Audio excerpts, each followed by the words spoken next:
offensive boards. Really concerned about Iowa State in this building in transition. Haliburton with the deep three of his own. Cannot get it to go, so the threes are flying here early. Did nationally in scoring. Just one bucket, to his credit, leaves that one short. And a wide open Haliburton throwing it down. Bolton at first lost control of the ball.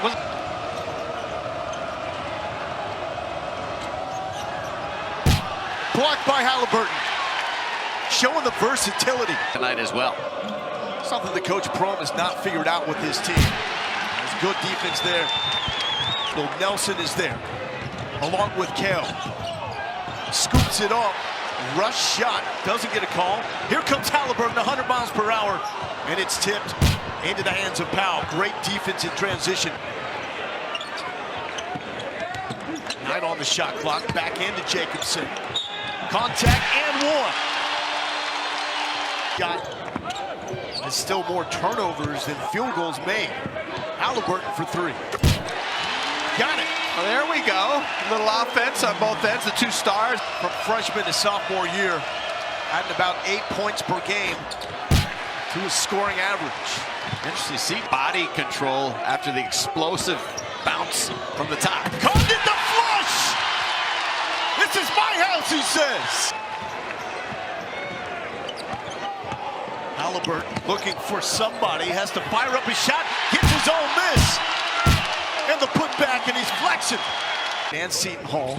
Bolton needs to get it going, just 1 of 5 in the first half. The bounce back to Haliburton, no. The big fellas have had an impact on this game. That's a good timeout by Kevin Willard, though, understanding that this crowd can really get going. But again, wow, the pick and roll game in the middle of the floor.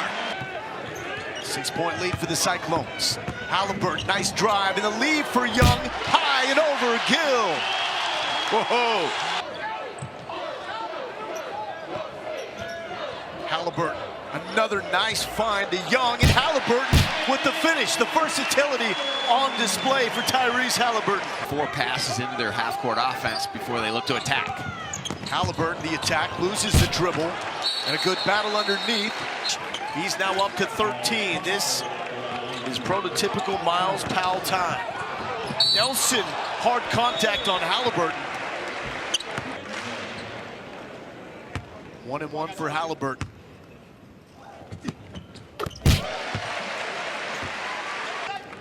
72% on the year. He gets them both. Preseason Big East Player of the Year. Haliburton, a nice cut. And a foul on Obiagu. Tough miss for Haliburton. Burton and Powell figured to say their names a lot down the stretch. Haliburton with the split, his last 4 from the field. Haliburton to inbound. Bolton gets free, and Bolton puts it down to Prentice Nixon. A good no call by Jeff Anderson. Haliburton finds himself free, cannot knock it down. How much of that is sloppy offense or good defense for the Cyclones? It's pretty solid defense. They've got a nice game plan. And that guy's got a lot of things under control. He's fun to watch. He can to stay in front of him. Rode it. Haliburton trying to take it away. McKnight for 3. Still scoreless. At Iowa State, everybody was in the stands communicating and helping.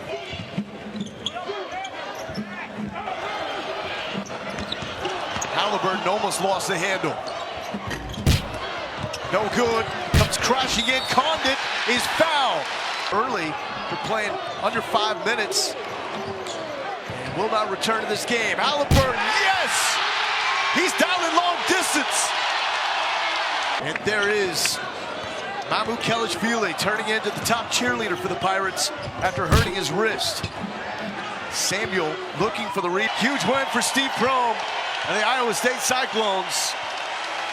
Said this one will boost the confidence and get his team to buy in even more. Tyrese Haliburton is a 6'5" point guard with a 6'8" wingspan. He weighs in at 175 pounds, and he just turned 20 years old and finished up his sophomore season at Iowa State. As for some statistics, Haliburton had quite the efficient season at Iowa State. He played just under 37 minutes per game and shot 50% from the field on 11 attempts per game. 5.6 of those attempts were from 3, and he shot 42% on those. He got to the line twice a game and made 82% of his free throws. He dished out 6.5 assists and pulled down just under 6 rebounds. In addition, he chipped in 2.5 steals. This all culminated in him scoring 15.2 points per game. Tyrese Haliburton is coming off a hyper-efficient statistical season in which his shooting splits were 50, 42, 82. He had an assist-to-turnover ratio of 2.3 to 1, and he kicked in 6 rebounds per game as well. He may be the most divisive player in this draft between StatHeads and eye test scouts.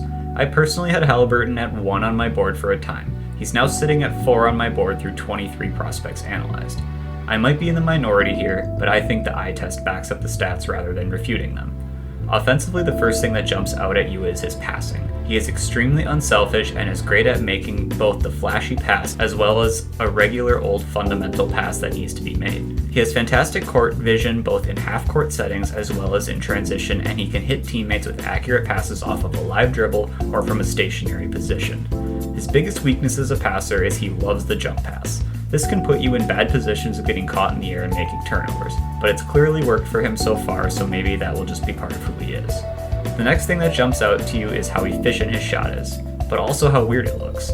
He shot 43% from 3 his freshman year, and then 42% from beyond the arc this past season. In addition, he can hit shots from well outside the arc. What gives scouts pause is how funky his form is. It takes a while to load up, and he has a lower release. He's definitely more comfortable shooting off the catch versus off the dribble. Haliburton himself has said that his shot still needs work mechanically, but it's already come a long way. He says the reason he is comfortable from shooting so far outside is because his shot used to start at his hip, so he needed extra space just to get it off. My thinking on this is he's already drilling threes off the catch with an unconventional shot, and he knows what needs to be done, so there's no reason to believe that his mechanics won't improve. That being said, jump shots are weird, and it's entirely possible he never develops as a threat from 3 off the dribble. His biggest weaknesses as a scorer are his lack of willingness to play through contact, as well as his lack of ability to create for himself. As I referenced earlier, Haliburton is extremely unselfish. This is great, but sometimes he almost gets to the point where it's unselfish to a fault. There are times when it seems like he would be best served just to try to go up for a layup or a dunk, but instead he tries to hit a teammate with a pass. This could be partially driven by the fact that he generally seems to avoid contact. He's not very strong at this time, and when faced with situations where he has to play through contact, he usually just passes out of them. He has some vertical athleticism that he will flash from time to time, and he shows flashes where he can create his own shot, but for the most part he seems more comfortable setting up others or playing off of them. Defensively, he predictably struggles with larger players due to his slight frame. The NBA is generally trending smaller, but being 6'5", 175 pounds is just not strong enough to deal with most NBA caliber players.